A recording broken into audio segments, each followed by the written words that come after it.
The busy 4th of July weekend at our pools, beaches, and trails, and doctors want you to know that learning CPR could save someone's life if the worst happens. Emily Roberts is live outside the American Red Cross in Green Bay this morning. And Emily, these skills, they can mean life or death.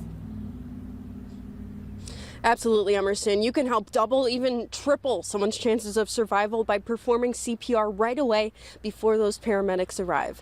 Of course, right now, a lot of us are going out, maybe swimming for the summer. Maybe you're even planning on going this weekend once the rain lets up. Some startling numbers here that you'll want to hear. The American Heart Association says more than 30 people nearly drown in our country every single day.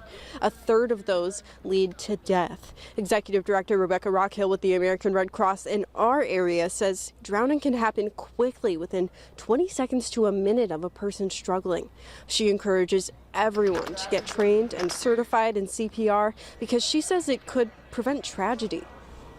A person who is going into cardiac arrest or in a drowning situation may not have their airways free. Every minute that passes, someone loses 10% of their ability to survive. You have a helpful tool right in your own pocket. Just download the Red Cross First Aid app. Once you're here, you can find CPR classes right in your own neighborhood, or you can find tips on dealing with things that pop up in the summertime, maybe allergic reactions, burns, things like strokes. Live in Green Bay, Emily Roberts, Action 2 News.